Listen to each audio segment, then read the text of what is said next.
So, a very good morning to you. Sorry, my camera's on the wrong side. Gonna be a quick video. I'm Clyde with PT3D, and we are going to talk about a reality of issues that you can have while 3D printing. I've had much good luck with the Anycubic Chiron. And today, after printing for 30 hours, I have a fail. So it's somewhat sad, but I'm going to explain this to you. So I'm going to show you this real quick. Let me get the camera into position. Okay, so I don't know if you can really see this or not. I'm trying to get my chair into place here so I can actually work here. But it looks like I have a little bit of an extruder jam going on here. This layer, you can see the shift right here. And it's not really a shift necessarily, but what it is you've got this really nice smooth layer. And then it kind of transitions into this really, really squishy, crappy layer. So, yes, not good. So we're going to turn this off for a second. That way we can talk. And it's going to take quite some time for this bed to cool off enough for me to get this part off. This part is massive. Okay, so if you are not overly familiar with the Chiron, allow me to shine some light on the subject for you. I have to move my workbench over just a tiny bit so I can fit back in here. Okay, so to give you an idea, okay, the Chiron is just a little bit over 16 inches long on the bed for the printable surface area, okay? So, which you really can't see from there. So we'll move you over here so you can see this. Okay, so from here to here, as you can see, that's just a little over 16 inches.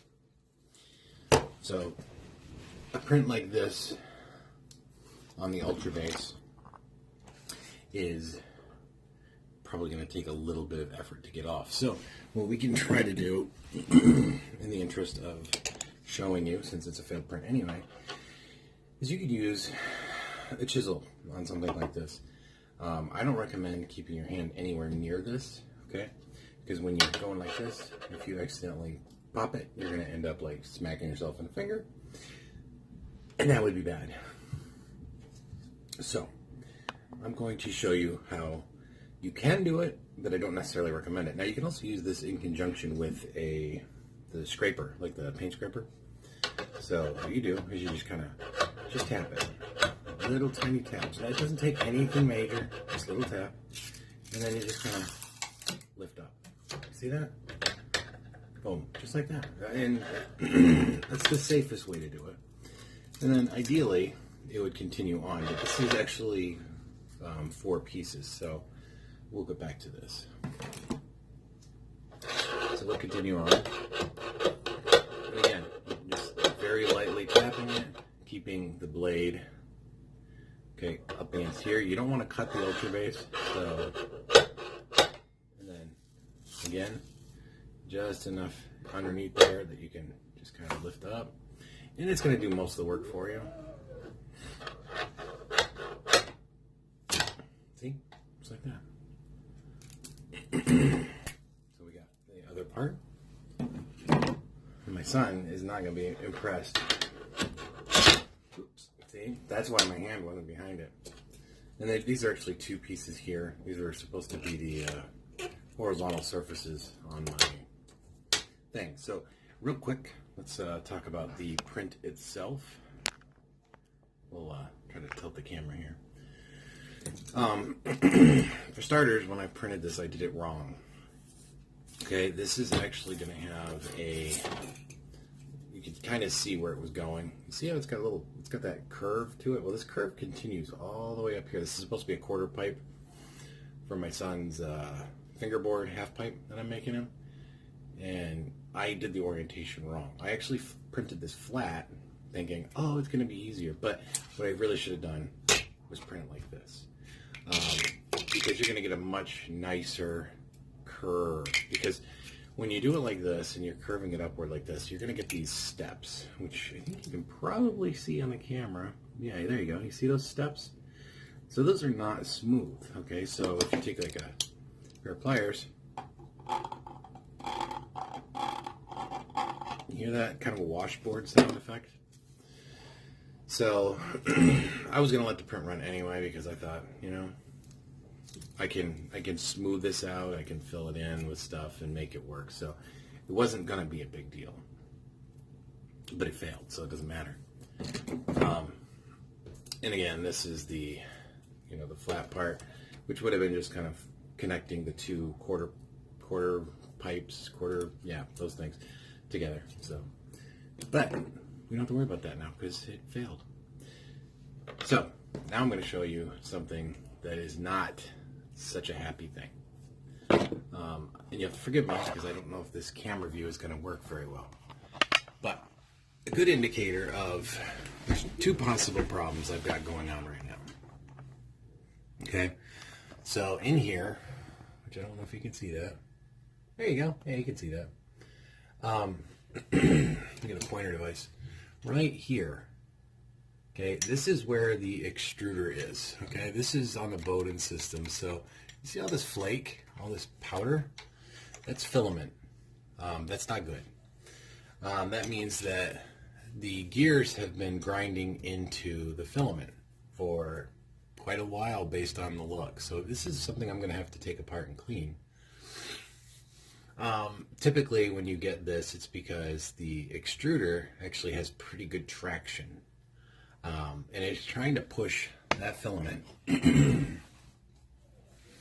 through the Bowden tube and into this hot end that's in here. And what happens is sometimes you get a little bit of a blockage up underneath the nozzle, which, hold on, see if I can get a good camera. Let's see, where's my pencil? There it is.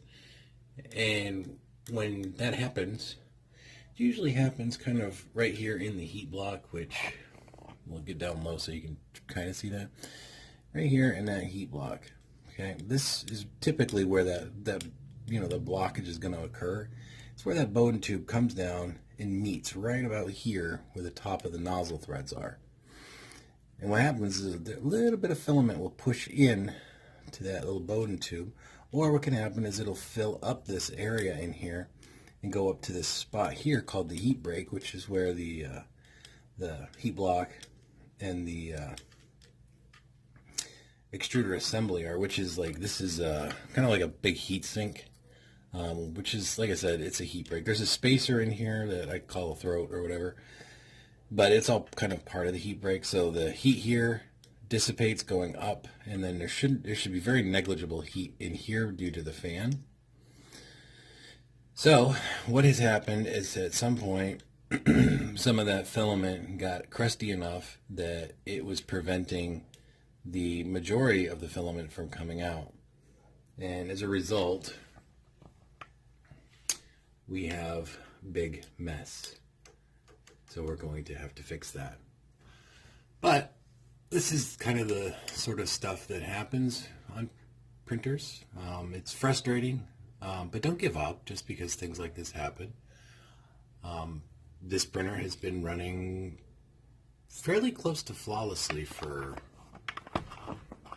over 1,000 hours now. So I really have no room to complain about the, you know, the little things like this. This is basically kind of a maintenance thing, and it's something that's going to happen. So that being said, this is a very quick video. If you like these little quick videos, then you know, let me know what you think. This is an Amazon Basics filament that I'm running on this printer right now. It's been a very good price so far. It's also had some pretty good reliability. It hasn't, like, Up until now, it really hasn't done anything. I don't know that this is the fault of the filament. There's any number of reasons for something like this to occur. Unfortunately, this happened after probably about about 30 hours of printing, so I wasted about a half a spool of filament on a failed print. So, yay! But anyway, you guys are awesome, and as always, I thank you for attending, and I hope if this kind of video segment is to your liking, other than my live streams when I do them, let me know. You don't have to give me a thumbs up if you don't want to, but feel free. I will see you on the next video.